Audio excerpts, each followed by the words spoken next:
everyone, and welcome again to the Unfound Podcast Channel on YouTube. I am, of course, Unfound's host, Ed Densel. I hope everybody's having a great day. As you are watching this video, I hope you will give it a thumbs up. Please consider subscribing to this channel. And even if you'd like to go one step further, hit the join button below. As the title suggests, this is a video for the disappearance of Matthew Tuttle. This is an episode that came out on June 20th of 2025. And we're going to take a quick look at where Matthew lived at the time and the surrounding area.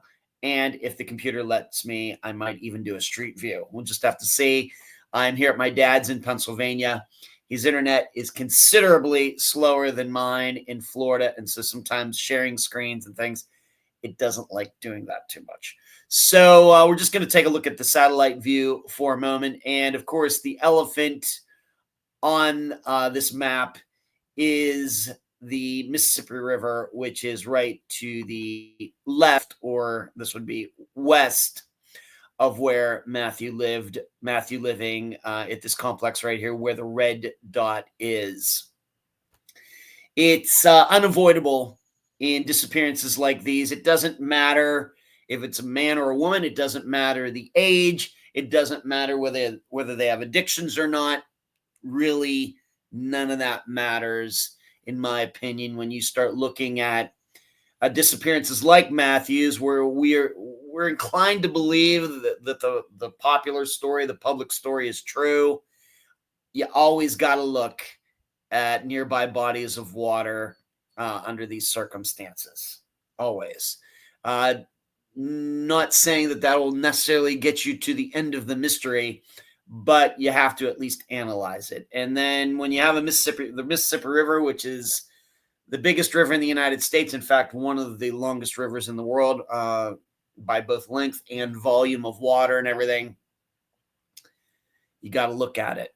So it's right there. You can see less than about 500 feet, less than that from where Matthew lived at the time, where he was dropped off by this friend of his. And to remind all of you, it wasn't too long after the friend dropped him off and left that Matthew left his own place. Listening to the episode, you will hear that his phone, his keys, his wallet were in his place and not actually on a table or a counter or on his bed or anything. They were on the floor. I don't know what to make of that. But then he walked off. But also the witness said he walked away from the direction of the Mississippi, not toward it. Does that mean much?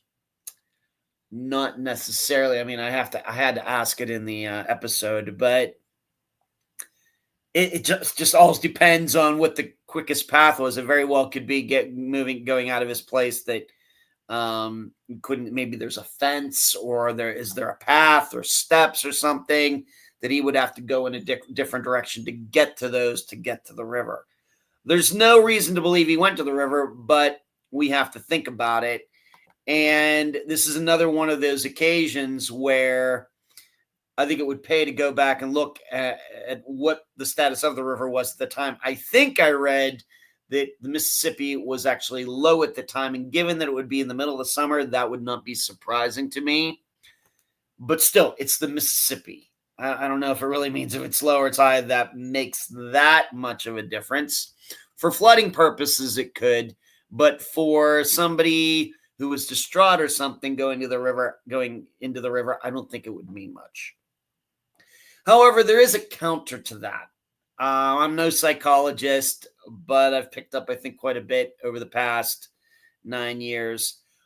The friend said that as they got closer and closer to home, that Matthew got angrier and angrier.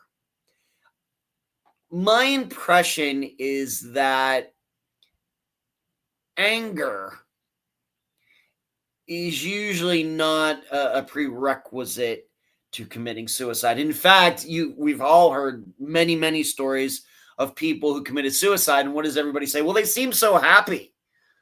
and then they hung themselves, or the person hung himself, or she jumped off that bridge, or she overdosed on pills or something. They were all so happy. I don't understand.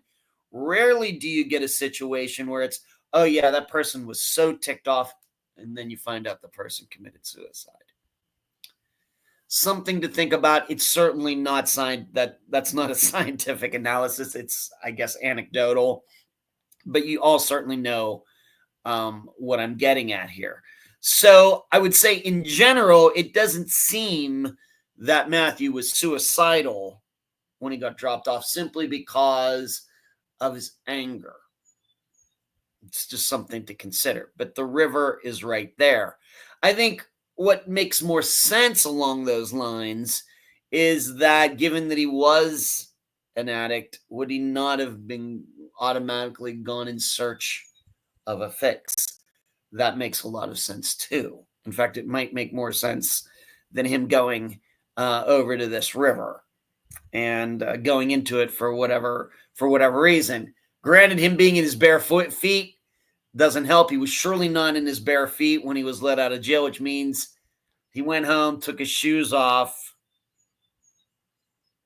And it very well may be, we have to be open to the idea that he just wanted to go down to the river and wait around a little bit, being that he was in jail at the time. I can certainly understand that. And got whisked away, or something happened. It was a complete accident. It's certainly possible.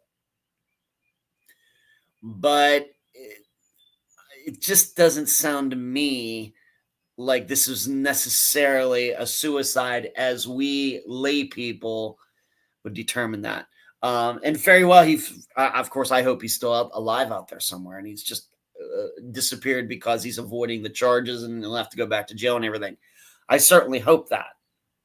All I'm saying here is, you see the river, you think, well, he went into it.